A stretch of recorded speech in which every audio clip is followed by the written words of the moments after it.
Attention! This makes absolutely no sense.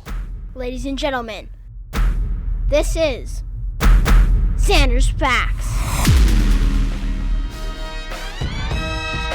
That it is indeed. Hello everyone, welcome in to the latest edition of the Zander's Facts podcast, episode 24. I am, of course, the aforementioned Zander, and you all are listening to the most factual podcast in the world, the Zander's Facts podcast. Thank you all for listening, and remember, if you want to support the Zander's Facts podcast, then go follow, download, rate, review, do all those things right now before you listen, and then follow, like, trend on Instagram, Facebook, Twitter, however, Zander's Facts. That's Zander with a Z, and most importantly, remember to spread the facts. Tell everyone you know about the Zander's Facts podcast, wherever you are, whatever you're doing, stop what you're doing, stop the podcast, go tell someone about the Zander's Facts podcast, and tell them about episode 24 that we're doing here on July 14th, 2021, because it is a big one, ladies and gentlemen, and everyone. We have got sports, politics, life, everything is going on this week. So, here's the rundown. We've got basketball because the finals in the NBA are still going on. They were going on last week, and now they're going on this week. Again, we're going to talk about that because they're still going on this week. We're going to talk about soccer because the Euro final was last Sunday, sometime like that. We're going to talk about that, and the U.S. is playing soccer too. Remember the Nations League, now they're in the Gold Cup, which if you don't know what it is, the Copa Oro, then I will let you know. And then we're going to move over to politics because we've got something big to talk about this week. We've got a very important topic here on Zander's Facts this week. Here it comes! Many of you might have heard of it, and now you might be scared with critical race theory. Oh, it's awful! I know. You! We're going to talk about it, and we're going to give you the facts. Zander's going to give you the facts on critical race theory. We're going to talk about that all this week on the Zander's Facts podcast, episode 24. So, Zander's Facts? let's get started here with the NBA Finals. As of now, as of this podcast recording, there have been 3 games that have taken place in the NBA Finals this year, 2021. First 2 games were in Phoenix, and the Suns won both. Phoenix scored 118 points in both games.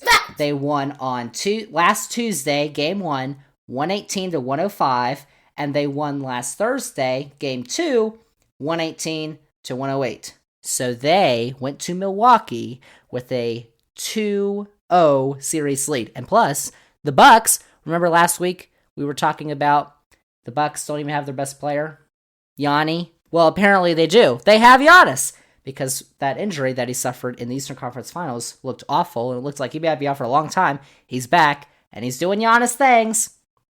But they didn't win those first 2 games, even though Giannis scored 42 points in Game 2. Only had 20, though, in Game 1.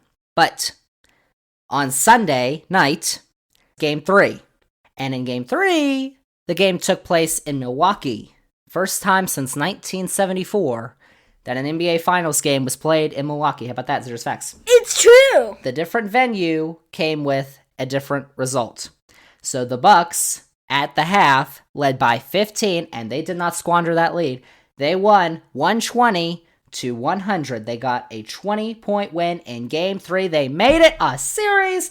Giannis had 41. Also, in Game 3, which the Bucks won, no Suns player scored over 20 points or had over 10 rebounds. It's a fact. That might be the reason why they lost. Chris Paul had 32 points in Game 1, and Devin Booker, had 31 in Game 2, and it looked a little ugly for the Bucks in Games 1 and 2.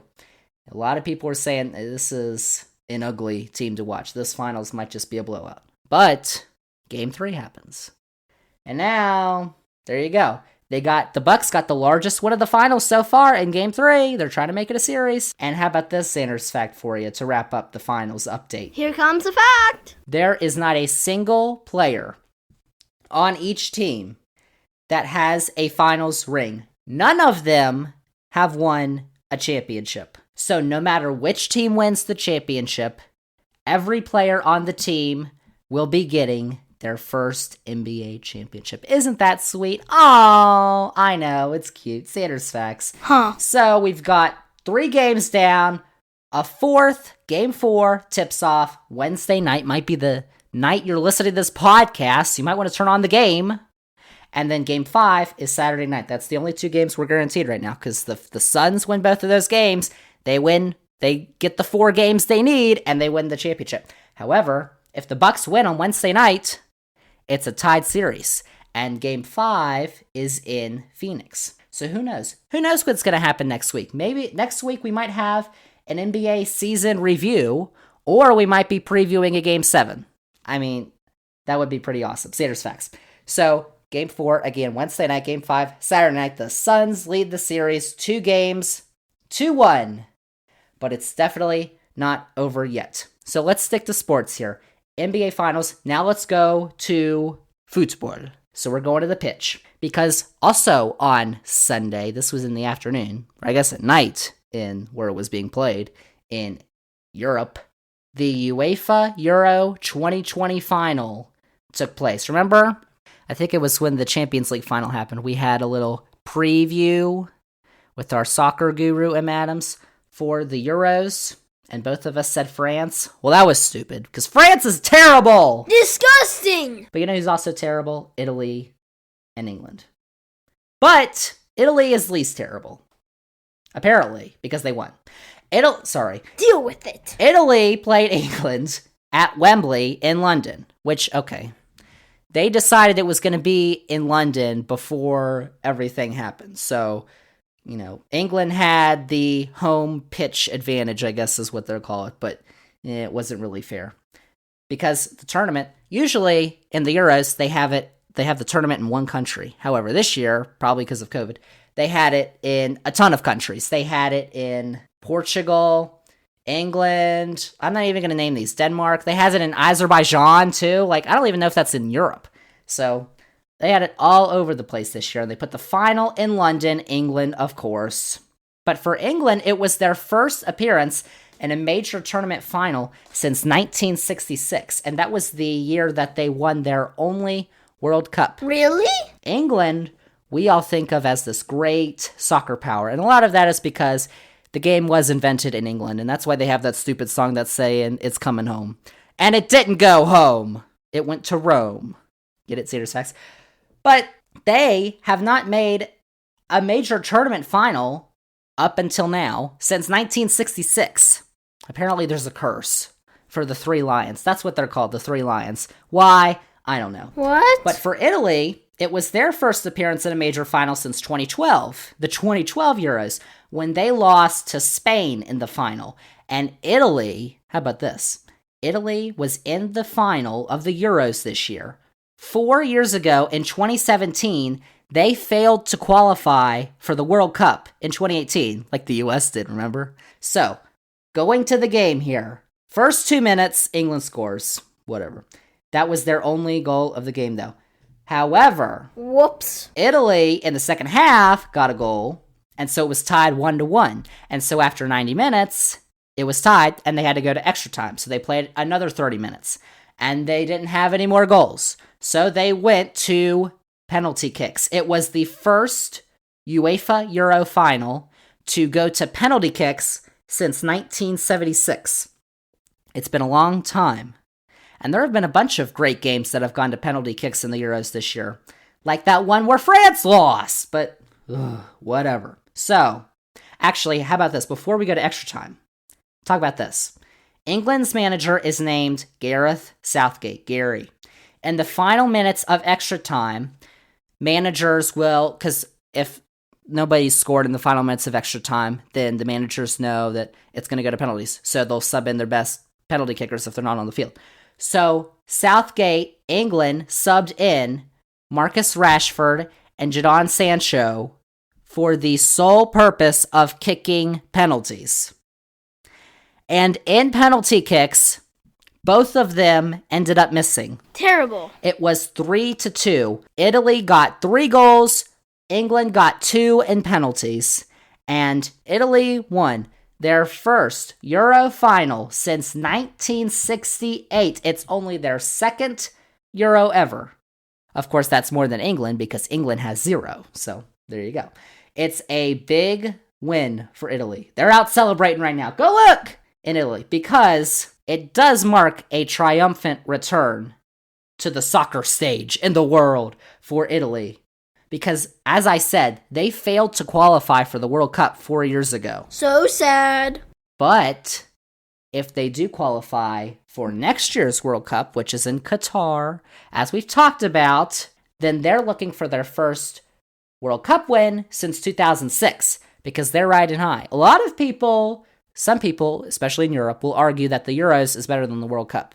That's not true, because the U.S. can't play in the Euros, and the U.S. is the best team in the world, and they have the best player in the world. Please, be kidding, But some people argue that, and they're stupid. Quit your whining. But for England, sadly, for them, the drought of major tournament wins continues. As I said, they have never won a Euro. They have only won one World Cup. That was in 1966. Overrated. So as I said, the World Cup next year, 2022, takes place in Qatar. Who knows what reason? From November 21st to December 18th. And if that sounds weird to you, it is.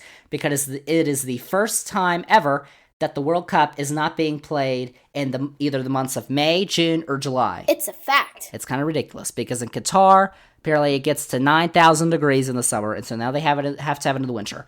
Because when Qatar made the bid to FIFA, they said, we're going to build all these stadiums, and we're going to have air conditioning, and it's going to be perfectly fine. Well, now they say, oh, could you move the tournament, please? Because we can't have air conditioning in all the stadiums that we're trying to build with slave labor. That's what they're doing. They're building stadiums with slave labor. Yikes! So now they have to move it to November and December. That's Thanksgiving. That's holidays. Oh. But this World Cup, the next World Cup, 2022, is going to be the last to have 32 teams because FIFA decided it would be a good idea to expand the World Cup in 2026 to 48 teams. And of course, we all know where the World Cup's going to be in 2026. Uh-oh. Mexico, Canada, and for the most part, the U.S. I heard there's going to be like 80 games total, and 60 of them are going to be in the U.S. It's going to be amazing. Zander is going to go to all the games. Well, probably not all of them, because they're going to be all over the place. But whatever. I'm not done with soccer, though, because we've got U.S. soccer to talk about. The most important soccer. We got to talk about the best team in the world. The U.S. men's national team, because on Sunday, they also played. Sunday night during the finals, the NBA finals, so that was kind of not the best scheduling decision. But they played in their first group stage game of the CONCACAF Gold Cup, the Copa Oro. But this year, the U.S. is not sending their A squad to the Gold Cup, because a lot of their players that they have, the best players, Pulisic, McKinney, Giovanni Reina, etc., they all play in Europe for clubs, Premier League, La Liga, Serie A, Bundesliga. And so those club teams start play next month. And so preseason training has begun for those clubs. So all those players are starting to head out to Europe to train with their clubs. Meanwhile, the US is sending a group for the Gold Cup, which is mostly of MLS players. MLS, which is the US Soccer League, runs from about March until November or so. They have a totally different schedule than the rest of the world, which is amazing.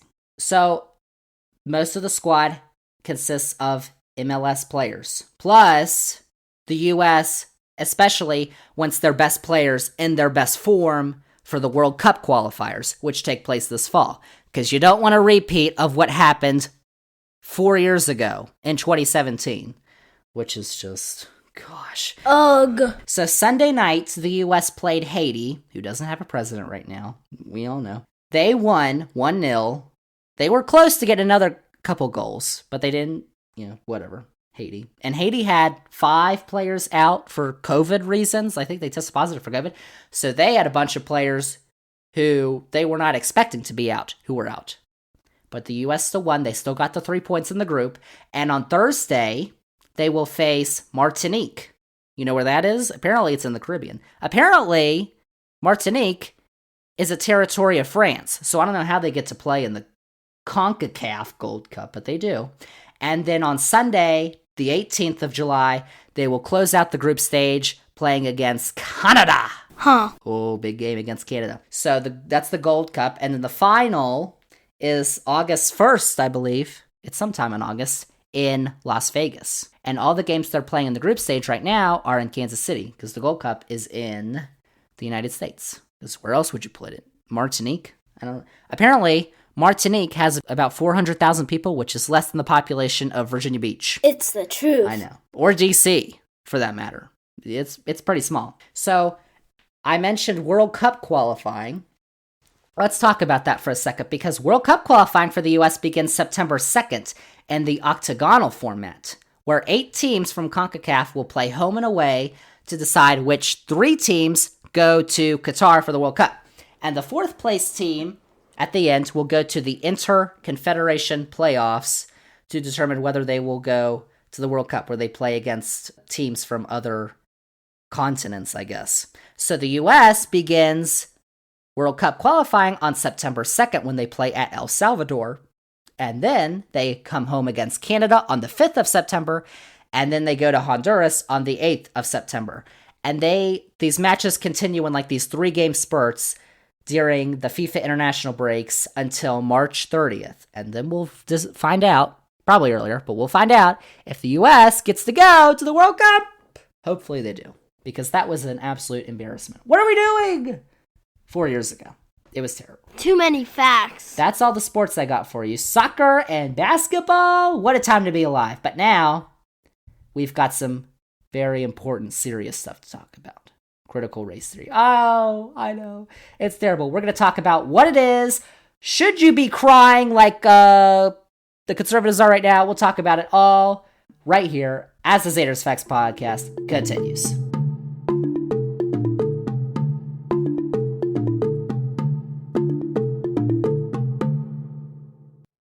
Zander's Facts.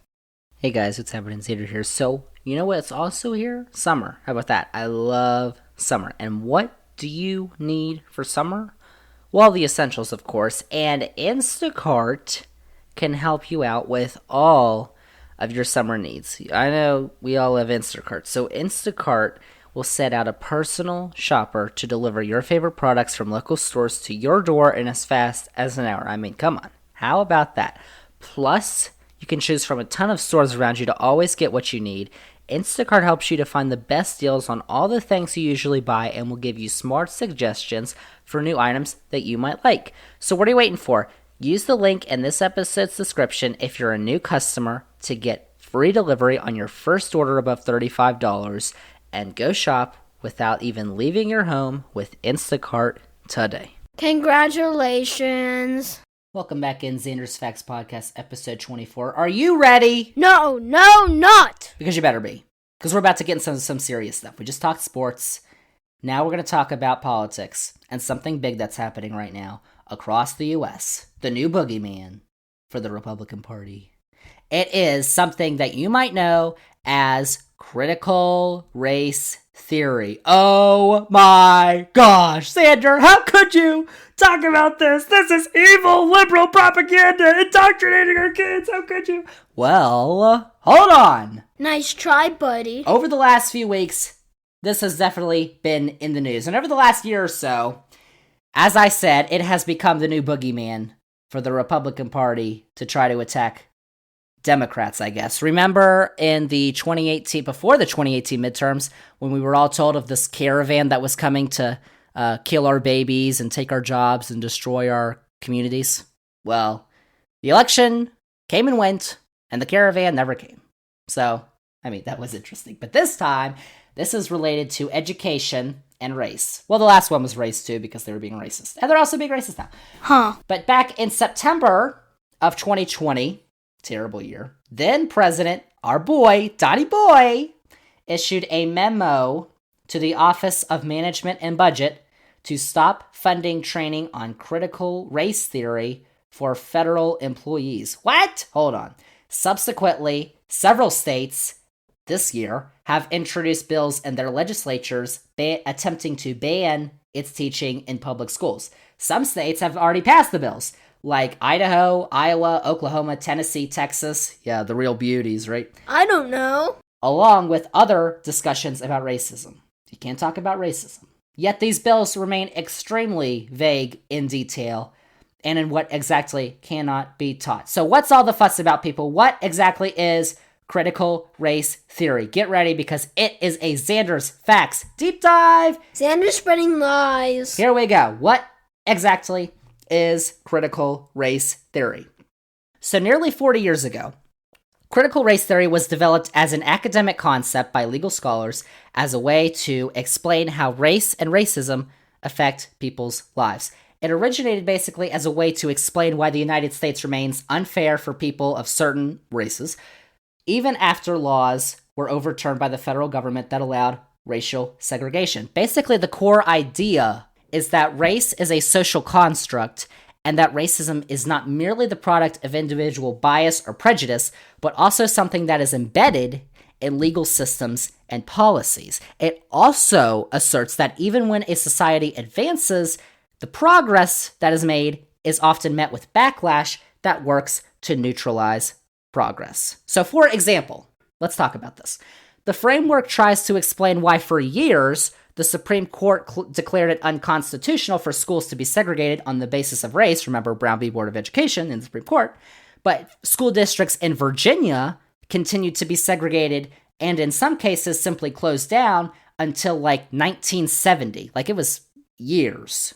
Or why in the 1930s, government officials drew lines around areas deemed poor financial risks because of the racial composition of inhabitants, with banks refusing to offer mortgages to black people in those areas.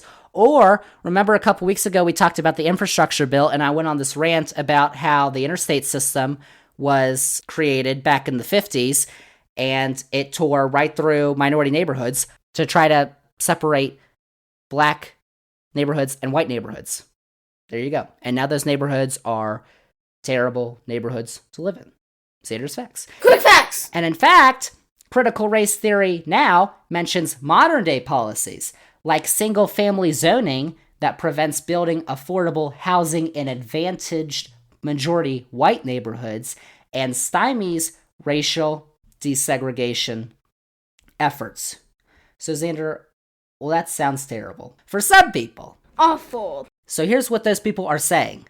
What are the critics saying about critical race theory? Many critics, mainly loudmouth conservatives, who don't have anything better to do, I guess, believe that critical race theory teaches that, in fact, all white people are racist, and that it, in turn, is racist. Jeez. Many parents, who have nothing better to do, apparently, have infiltrated school board meetings across the country, yelling to teachers and school board members that they don't want their children being taught that the system, that the government, is racist and discriminatory. In fact, in Loudoun County, I'm going to go all in on this here. In Loudoun County, which is in Virginia, it's a DC suburb, a school board meeting on June 23rd had to be shut down by the sheriff's office after a ton of parents, white parents, caused a ruckus opposing the teachings of critical race theory because they didn't want it being taught in their schools, and they thought it was. And it's not. All the district said is that it is simply training teachers to be culturally responsive to serve an increasingly diverse student population. It is becoming increasingly diverse in Loudoun County. The parents argued that the policies are anti-white and take a negative position against the United States and make white people feel bad about themselves and their country because these people believe white people are the most discriminated against group in America right now. Really? We're going to get to that in a second, too, because what did you just say, Zander? People think that. We're going to talk about that because Loudoun County, as I said, is a suburb of DC in Virginia. That represents a continuing disaster for Republicans and conservatives right now. It was a former Republican stronghold 20 years ago that has grown at one of the highest rates in the country with a more diverse population, and with that, more higher educated individuals and individuals that vote with the Democrats more often. In fact, in the 2000 election, Bush v. Gore, Republicans won Loudoun County in the presidential election with 56% of the vote. And in that election, Al Gore got 30,398 votes in Loudoun County. In 2020, Biden, Democrats won Loudoun County with 61.5% of the vote, and they got over 100,000 more votes. They got 138,372 votes. That was a fact. To put that in perspective, in 1990, the census declared that there were 86,000 people living in Loudoun County. Last year, it was estimated that 413,000 people lived in Loudoun County. That is a 380% increase in their population in 30 years. It is one of the fastest growing counties in the country, and it represents how the struggle is real for Republicans in the suburbs, because it is clearly a suburb of DC, when it really wasn't considered a suburb of DC 20 or 30 years ago. So a lot of these parents have been there for years and years, and they're watching all these new people come in. The population now of Loudoun County is a lot more diverse. And these people, white people, parents, don't like that. And now they think that accommodating more populations is bad. So what about, I said this, white people believe, some people, conservatives, white conservatives, believe that white people, white males mostly, are the most discriminated against group in the U.S. right now. That was dumb. So why are they whining about this? While conservatives oppose critical race theory's concepts applied to black people, they have no problem using those same concepts when discussing the discrimination of white people. There are many white conservatives in America today who balk at the thought of systematic racism against black people in the U.S., because how could it? But those same people will get up and complain that they are the victims of racism. So this is something called frame flipping. Frame flipping is basically allowing the bigot, the people who are saying this, to position themselves as the actual victim. Similar to how a bully in school would try to position themselves as the victim if a victim actually retaliated against themselves in school. So basically, these people are bullies. I didn't say that. Zander's facts. It is the belief that black people do not only want to be treated fairly and equally, but they want more than that. It's similar to the thought that gay people don't only want to marry, but to convert as many people as possible, or that Jews don't just want to be left in peace, that they want to take over the world, or that black people are not victims of American power, but they have benefited off of hardworking white people. That's basically the same concept here. Many conservatives don't want their children to be taught that the system has been fundamentally racist for the entire duration of the country, because that would mean white people, their ancestors, actively endorsed racism in the past. How could they? I mean, what? So, well, what does this mean? They kind of did. I mean, after all, when the nation was first founded, the Constitution literally said a black person can only count as 3/5 of a person. Like, the Constitution also said white landowning males were the only people who could vote. So, I mean, how could they? It's not racist! It doesn't make any sense! But since the vast majority of Americans don't know the specifics of critical race theory, like you may not have until you just listen to the facts on Zander's Facts podcast, it's all true! Republicans hope that they can use their propaganda machine to indoctrinate many with lies on the matter, like they're trying to say, like critical race theory is racist towards white people, when in fact, it's basically telling the truth. Basically, it says the facts. There are textbooks in Alabama right now that describe the living conditions for slaves as wonderful and well-kept and neat and tidy, and they enjoyed their lives very much. That's what Alabama kids are learning. But no, They don't want to learn about how bad it was. Because that is history. Original. Isn't that interesting? Because over the weekend in Charlottesville, they just took down a bunch of statues of Robert E. Lee and Stonewall Jackson and all those boys. Oh, all those boys. And remember in 2017 in Charlottesville when they had that rally and they were chanting, they'll not replace us, and they started ramming people with their cars, and they had the tiki torches, and David Duke was there, all the people. And they were protesting against removing the statues because they didn't want their history to be erased. But they don't want the history to be taught, apparently. Because all critical race theory is talking about is trying to get to the facts that black people, mainly, and minorities in this country have been treated unfairly ever since the founding of the country, ever since the first people, ever since Christopher Columbus sailed the ocean blue in 1492. And he didn't even land in the U.S., but he mistreated the people he met. And then we started bringing slaves over from Africa and said, oh, these people will do work for you for no pay. How about that? That was terrible. Apparently, they don't want that to be taught. But they do want the fight that Robert E. Lee and Stonewall Jackson fought to be taught. Apparently, I don't know how it's erasing history to get rid of a statue when you've got the internet out there. Like, it's kind of ridiculous.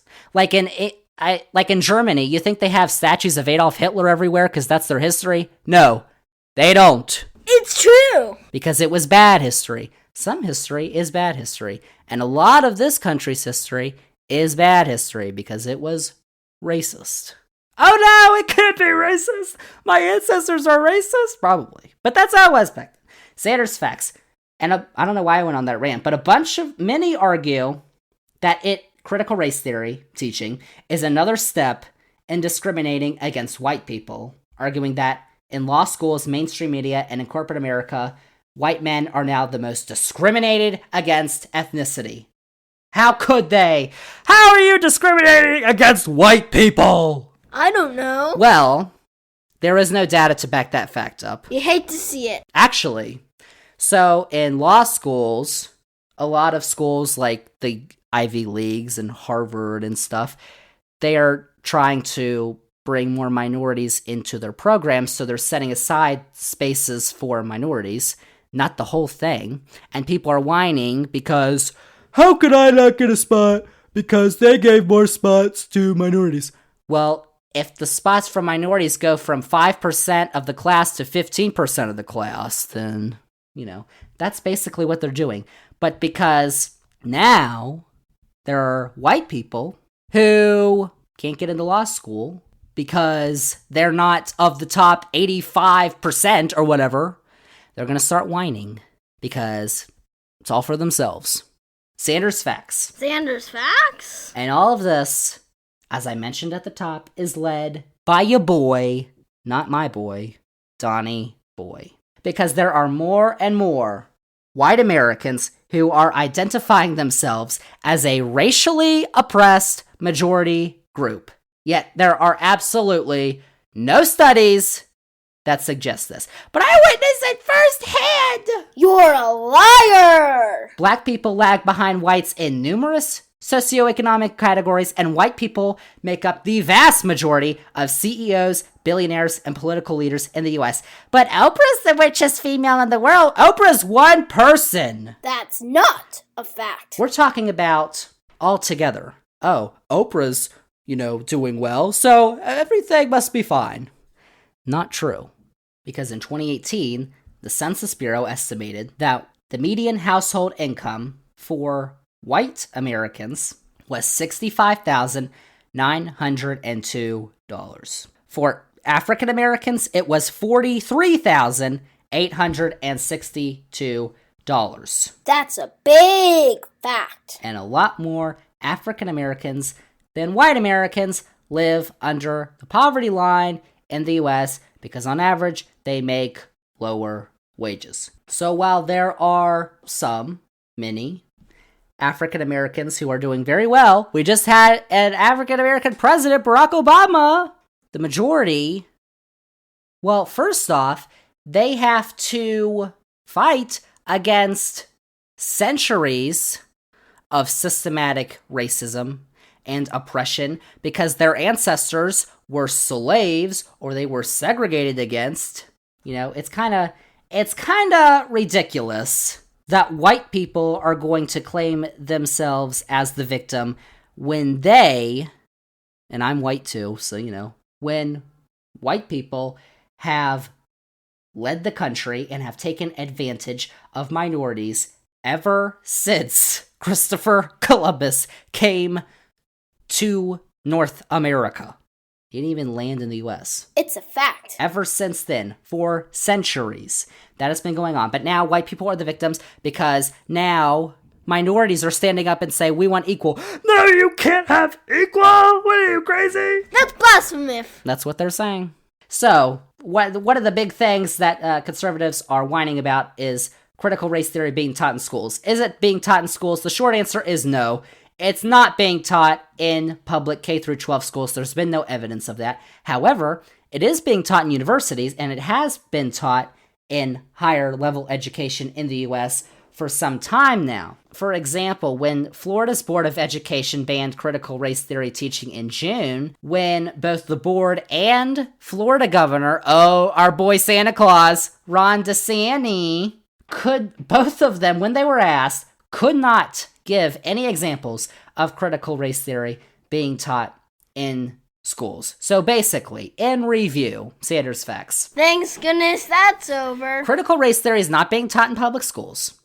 But what critical race theory does is it details the systematic racism that this country has dealt with ever since its founding. However, because conservatives are once again fighting against change in the U.S., they do not support critical race theory and believe it is the liberals' way of indoctrinating children and their evil ways. I say fighting against change again in the U.S. because it really has been conservatives who have fought against progressive change in the U.S. Do you think it was conservatives who fought to end slavery in the U.S.? No. You think Teddy Roosevelt and Woodrow Wilson were conservatives? No. Well, Wilson was a Democrat. Roosevelt was one of the most progressive presidents in history, and he was a Republican. And during Wilson's term was during the women's suffrage movement, and when women got the right to vote. You think conservatives stood up for women's rights to vote? No. In the 50s and 60s, during the civil rights movement, you think Martin Luther King Jr. was a conservative? No. You think LBJ was a conservative? No. It was, by that time, the parties began to switch into their modern fold of liberal and conservative Republicans, liberal Democrats. But it was not conservatives who fought for the Voting Rights Act and to end segregation. It was progressives and liberals. So I just don't understand, because without progressive change in this country, we wouldn't have women voting, we wouldn't have black people voting, we would still have slavery. I find your lack of faith disturbing. It's kind of interesting how they say liberals are going to ruin America. It's socialism. How about that? Well, those are the same arguments that they were using back then. Socialism, communism, leftist, terrible. They're trying to ruin our country. Those are the same arguments they've used for, conservatives have used forever in this country when change is coming. Like when what we're trying to do right now with voting rights and the Voting Rights Act. All that conservatives are fighting against because they believe it's socialism and they don't want everyone to vote. But these are progressive ideas that allow everyone to vote. Why wouldn't you want everyone to vote? Well, they wouldn't want everyone to vote right now because when more people vote, Republicans and conservatives do worse. Stinger! Yellow Jacket. That's what happens. Zander's facts. More people voted than any other election by far in 2020, and guess who won the Senate, the House, and the White House? It was... Tell me! Joey and the Democrats. And the only way they can win future elections, if they stick with their conservative ideals, is by limiting people's right to vote. No more democracy. I don't know. That's what they're talking about right now in Texas. Remember a couple weeks ago, we talked about the Texas bill, and we outlined it, and we said the Texas Democrats actually fled the state capitol because so they didn't have a quorum to vote on the bill. Well, they did it again.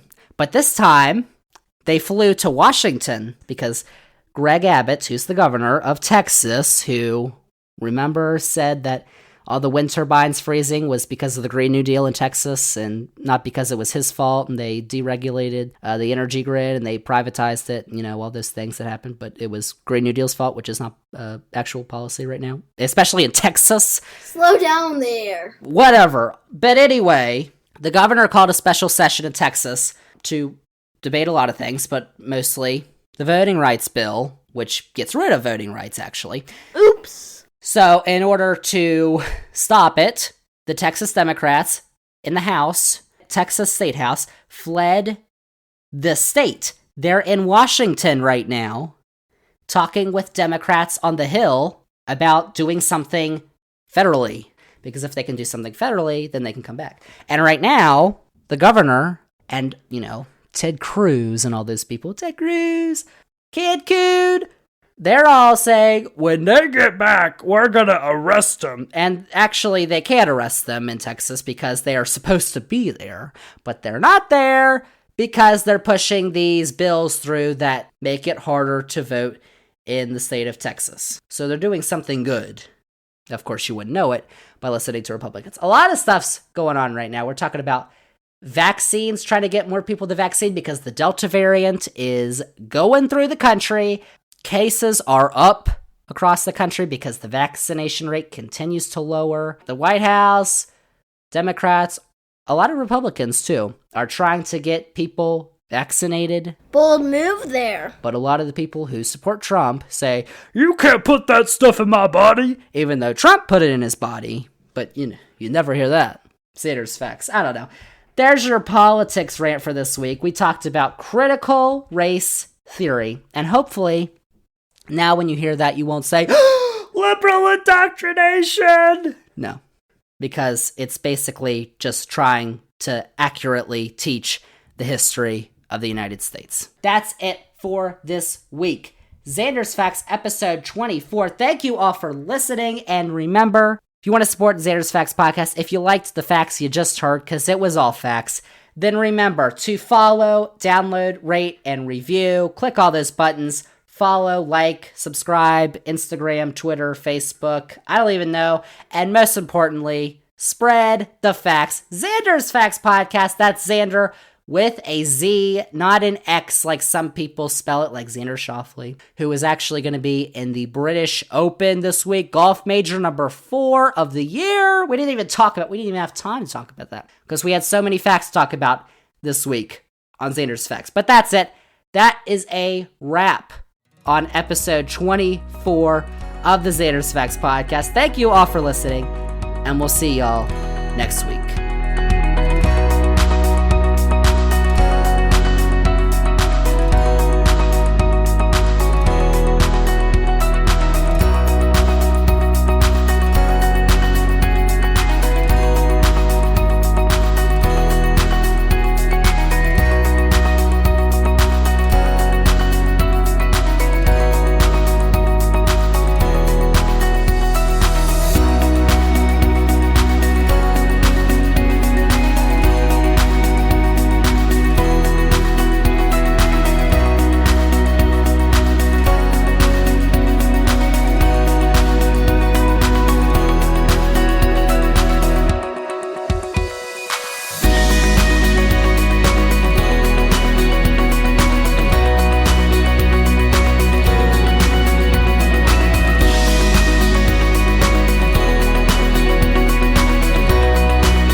People, listen up.